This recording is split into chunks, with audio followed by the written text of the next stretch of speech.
Triple H was never meant to run the machine. For 40 years, WWE was Vince McMahon's circus. His fingerprints were on every script, every promo, every finish. Vince was the puppeteer, pulling strings until the entire product bent to his madness. Triple H was the wrestler who outlasted the Attitude Era, reinvented himself as The Game, and married into power. But when he finally hung up the tights and picked up the headset, he became something more dangerous than a main eventer.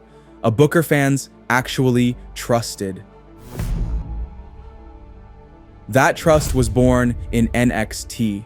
What began as a developmental system transformed into his kingdom. Black and gold banners hung above molten hot takeover crowds. Matches outshined Raw and SmackDown. Sami Zayn's underdog saga. Kevin Owens' ruthless arrival. Sasha Banks and Bayley redefining women's wrestling in Brooklyn. Finn Balor leading a new era. Asuka's dominance. Adam Cole's reign at the center of it all. Under Triple H, NXT wasn't the development, it was the show. But it wasn't only about great matches. Triple H built an ecosystem. He understood character arcs, the power of the slow burn, and most importantly, he listened to his audience. When fans rejected Baron Corbin's NXT push, he pivoted. When they embraced Becky Lynch's fire, he fueled it. NXT proved wrestling could be both critically acclaimed and emotionally satisfying. Every takeover felt like an event. WrestleMania weekends belonged not to the stadiums, but to Brooklyn and New Orleans arenas packed with 10,000 diehards who treated wrestling like religion. Meanwhile, main roster pay-per-views drew silence. The contrast couldn't be ignored. Then came 2022. Vince's empire finally cracked, not because ratings collapsed, but because scandal consumed him. The Wall Street Journal investigation, the Stephanie McMahon boardroom coup. The iron grip that had strangled WWE for decades slipped. The throne passed to Paul Levesque with #ThankYouTripleH.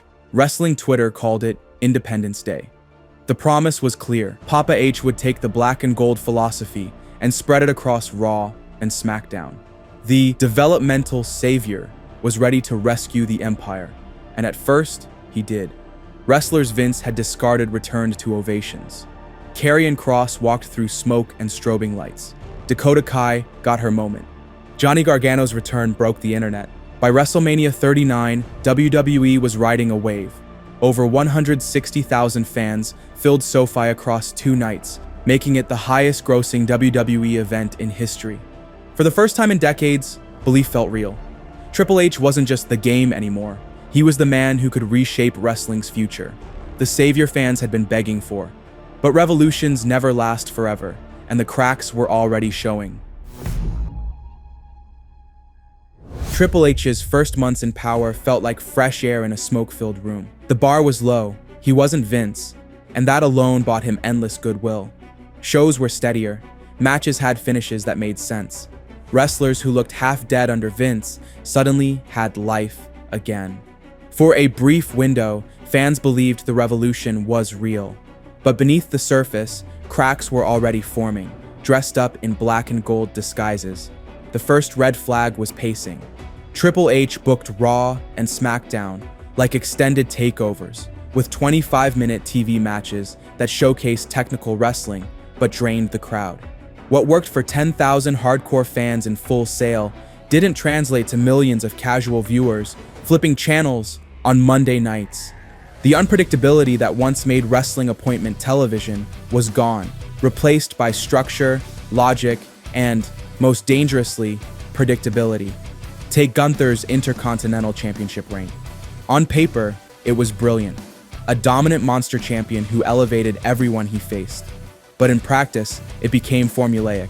A face challenger would get dominated for 15 minutes, make a comeback, and then lose anyway. Rinse and repeat for 666 days. What should have been a legendary series of defenses blurred together into one endless loop. By late 2025, patterns hardened into habits. Jey Uso against Gunther in endless combinations. Multi-man tag matches thrown together to give everyone TV time. The same wrestlers, the same matchups, the same predictable outcomes. Viewership became optional because nothing ever truly changed. The Judgment Day exposed Triple H's greatest weakness in real time. At first, the angle looked brilliant. Rhea Ripley became a megastar. Finn Balor was revived from the dead.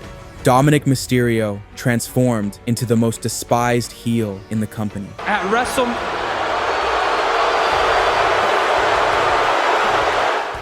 By SummerSlam 2023, the story was white hot, begging for a decisive conclusion.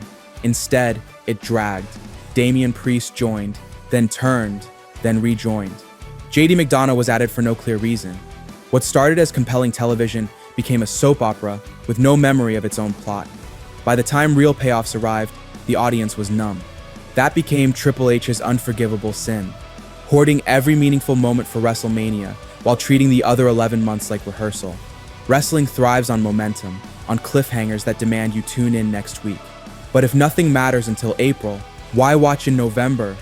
The shift in tone was suffocating. Vince's chaos was maddening, but it was alive. You never knew when Stone Cold might return, when a surprise might explode, when insanity might dominate headlines. Triple H replaced that chaos with order. And order, in wrestling, is death. Fans didn't feel insulted anymore, but they didn't feel excited either. They felt patient, and patience, in wrestling, always runs out.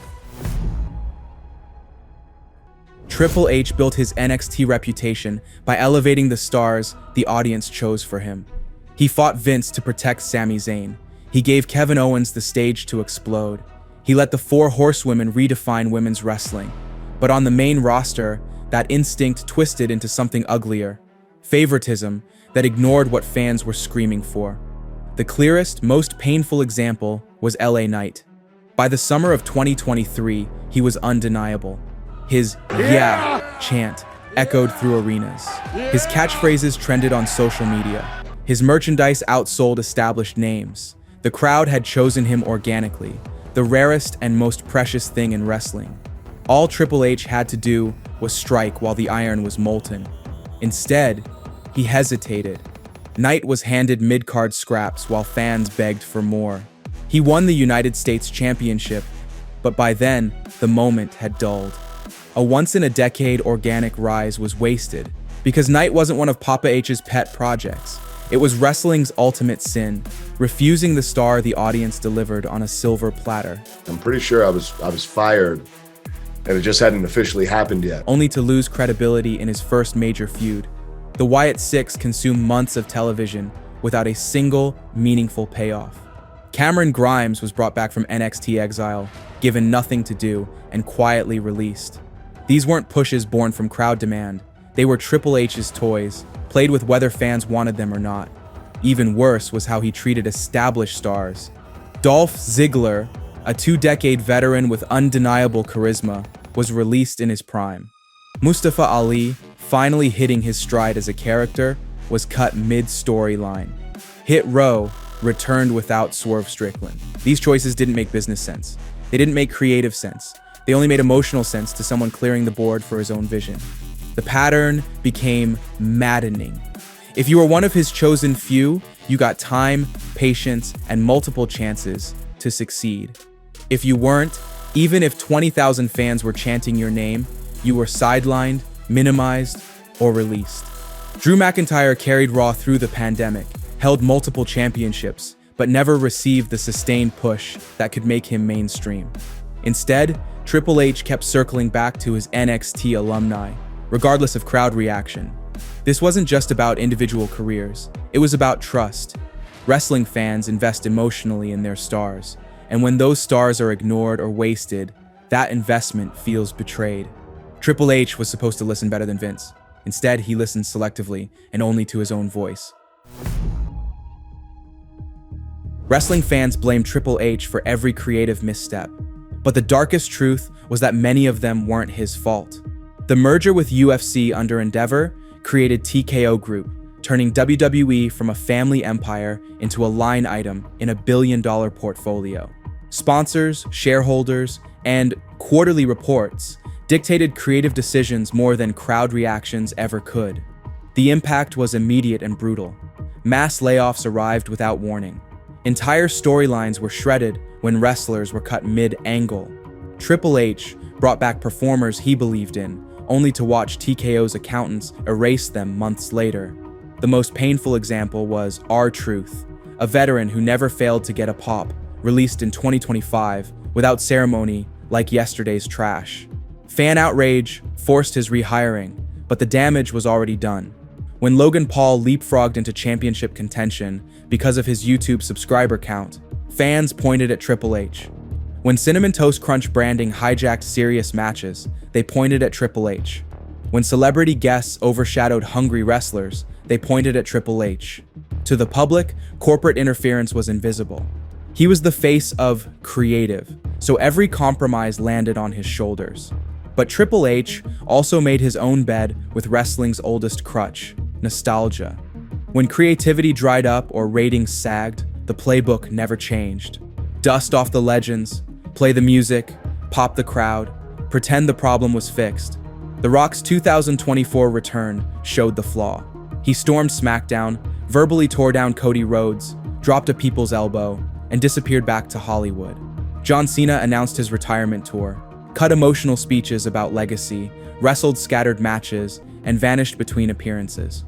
Brock Lesnar was rolled out again, always billed as an attraction, always taking oxygen from younger talent who needed those spots. These moments created immediate pops and trended on social media. But pops are sugar highs. The hangover always came the next week when nothing had changed and no new star had been elevated. Worse, it was theft of heat from someone who desperately needed it. The most damaging nostalgia call came at WrestleMania 39. Cody Rhodes was white hot, the prodigal son ready to finish his story. The crowd was begging for it. WWE needed a new face, and the moment demanded it. Instead, Triple H booked Roman Reigns to retain, saying the story wasn't ready. By the time Cody finally won at WrestleMania 40, the magic had drained away. His reign felt hollow, defined by weak challengers and recycled feuds. What should have been a generational coronation became an afterthought. That pattern defined Triple H's biggest failures. Stall until the heat dies, then pull the trigger when nobody cares. Wrestling doesn't forgive hesitation. Lightning strikes once, and too often, he let it slip through his fingers, choosing structure over instinct, planning over passion. 3 years into Triple H's reign, the verdict writes itself in empty seats and flat ratings. We got Gunther's historic championship reign, Rhea Ripley's meteoric rise, the Bloodline's emotional peak, individual moments of genuine brilliance. But success isn't measured in moments. It's measured in momentum. And under Triple H, WWE became a company that stopped creating stars and started managing talent. The difference is everything. Seth Rollins carried the world heavyweight to become the face of wrestling. Cody Rhodes finished his story only to discover it was hollow. LA Knight's organic rise was stalled until it cooled. Every potential breakthrough was managed, contained, made safe. Meanwhile, the ghosts of wrestling's past were summoned again and again to cover creative bankruptcy. The Rock for social media buzz, Cena for nostalgia pops, Lesnar for marquee attraction, Stone Cold for anniversary shows. Each appearance reminded fans of what wrestling used to be, while highlighting what it had become, a museum of its own greatness. The most damning evidence is the absence of a single new megastar. Hogan defined the 80s. Austin and Rock owned the late 90s.